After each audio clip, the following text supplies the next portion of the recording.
The Atheist-based Patreon project presents Lacktheism.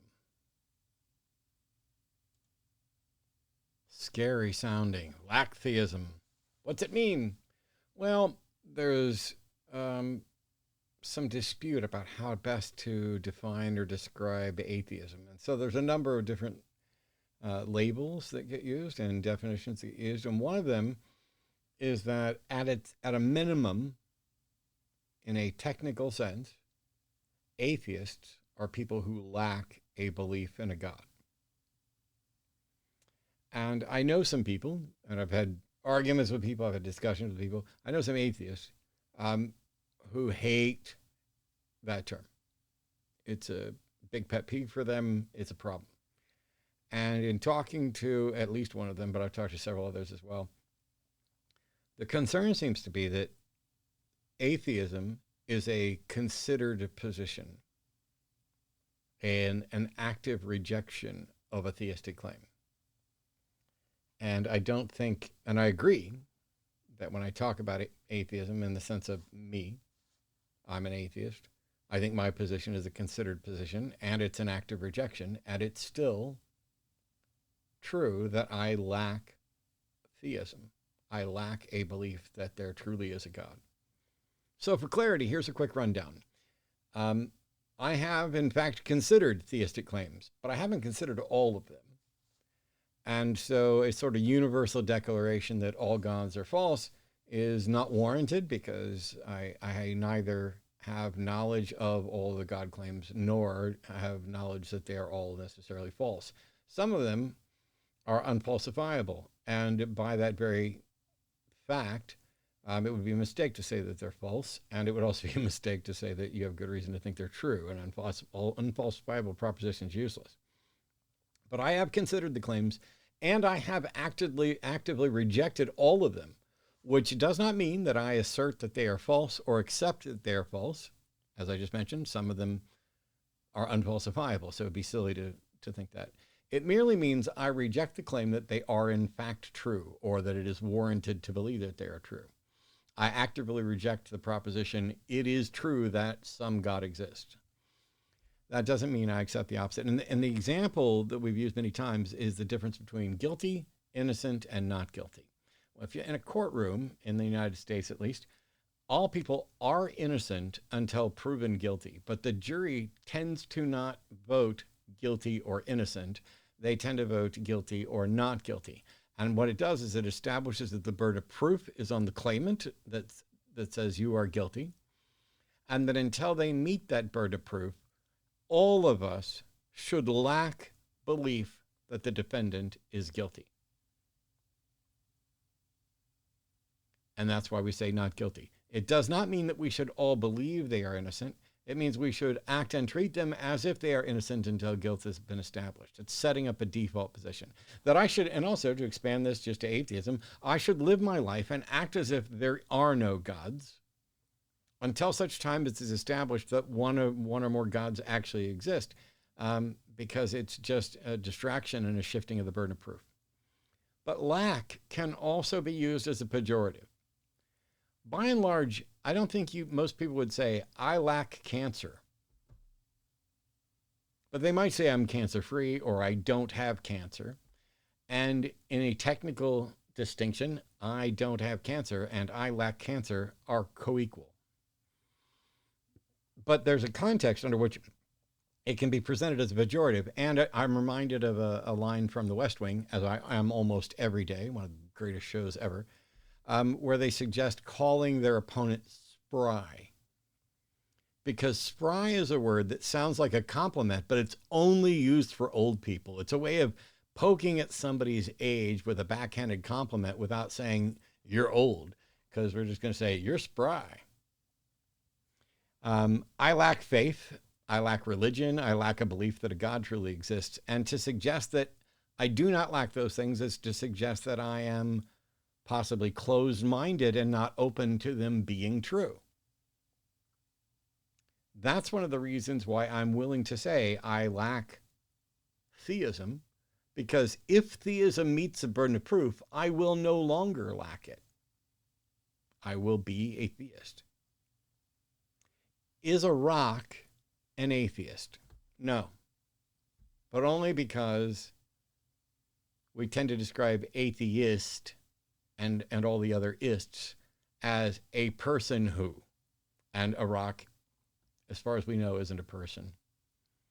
But a rock is non-theistic and atheistic in the sense that it does not possess a belief in a God, but it couldn't matter any less because it couldn't possibly possess a belief in a God. What about a baby?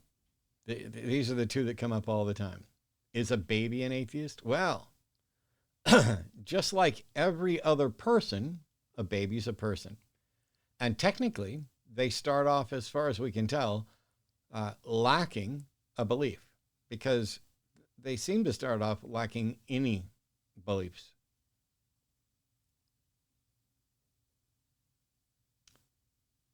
But it depends on their cognitive abilities. It's undeniable that at some point after birth,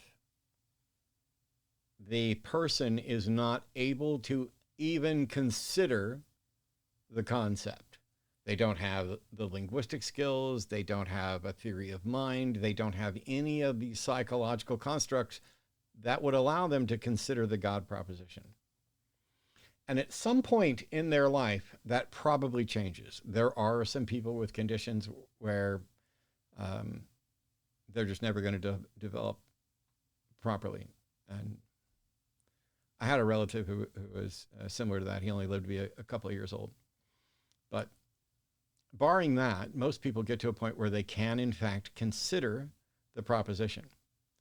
And so let's just say, for the sake of this argument, that at exactly 4 years old, on the birthday, everyone becomes capable of evaluating the claim that a God exists.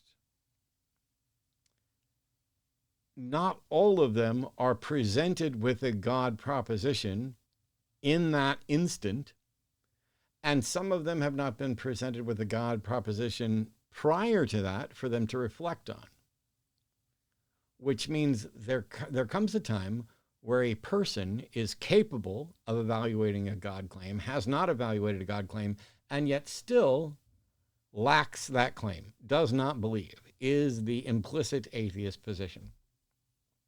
They meet the definition in technical terms. Couldn't matter much less at all, but it's worth noting that they lack theism. They may gain theism, or they could remain atheistic. What changes when that happens? Well, they may have a positive belief that the claim some God exists is false, or that it simply does not warrant accepting, and that can change, especially if theism ever meets its burden of proof.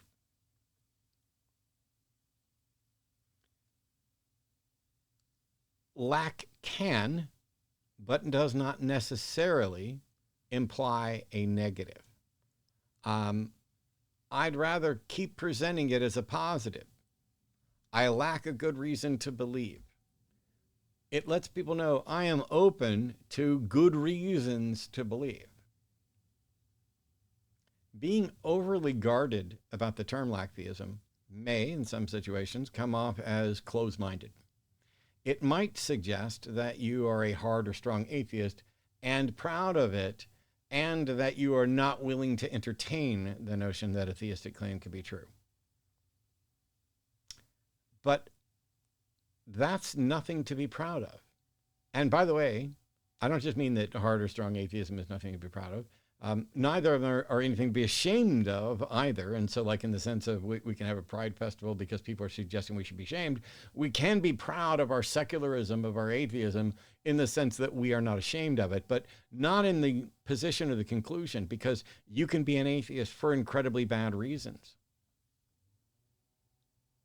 The pride should come from being a reasonable individual, a skeptic.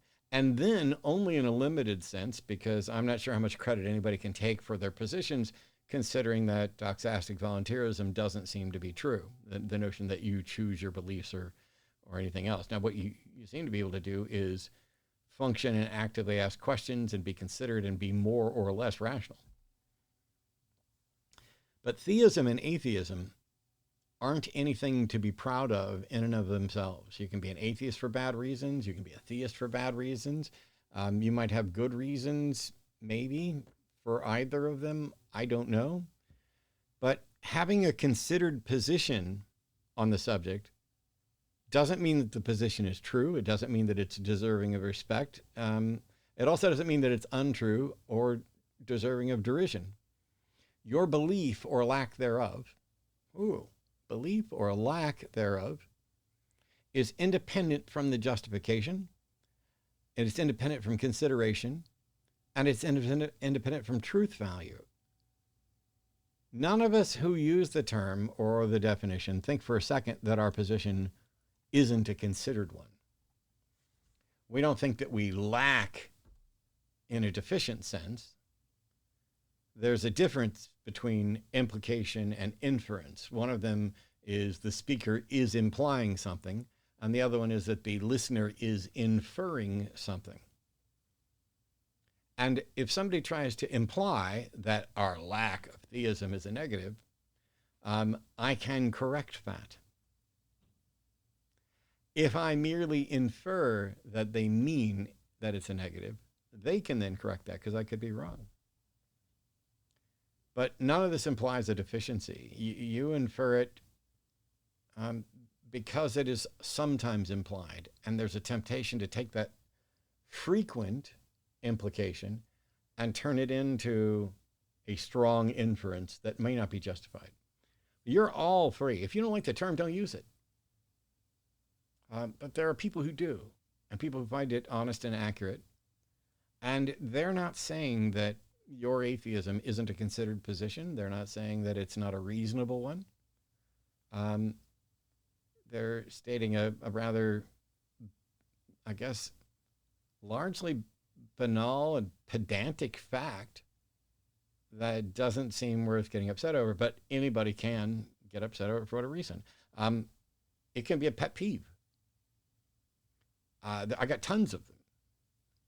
I hate when people say things like very unique. Something's either unique or it's not. Another West Wing reference. But also, I had this view before West Wing, which is one of the reasons I love West Wing so much, is when President Bartlett said this, I just went, yes, finally someone.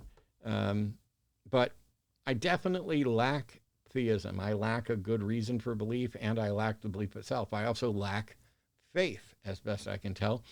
Faith being the excuse people give for believing things without good reason.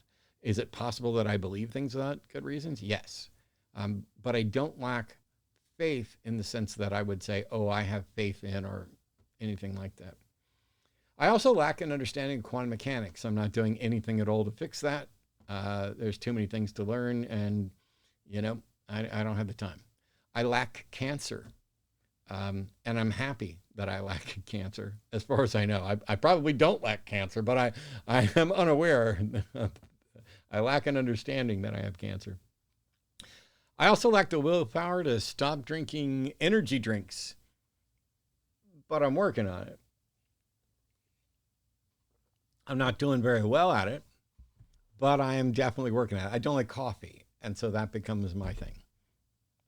But I do understand that there are folks that view it as an implied pejorative, kind of like spry. But I hope that when I'm 80, I'm spry. I'll pick up that label and run with it, just like I pick up the label of lefty, whatever. Pick a label that somebody tries to use as a pejorative, including Lacktheist, if somebody implies that. I'll run with all of them, because I don't think I'd qualify as spry right now. I don't think I'm either old enough or, let's be honest, physically mobile enough to really call me spry. I probably struggle more than some 70-year-olds on some issues, but I don't think that Lacktheism is a real problem. I think it stems from, in many ways, the same sort of pride that people feel when other people suggest they should be ashamed of something. You should be ashamed of being gay. You should be ashamed of being an atheist. And in that sense, that kind of pride is justified. But the real source of pride should be the reasoning that led to both the conclusion, I am not convinced that the God claim is warranted, and any other reasonable conclusions that come along with it. And if that gets defined or described to someone as lacking belief, it's fine to acknowledge, yes, in fact, I lack that belief, and I'm really happy about it, in the same way that I definitely lack cancer. It's a weird way to describe it, but you don't have to make the inference or support the implication that the pejorative has any teeth at all. That's it for this time. We'll see you next time. Take care.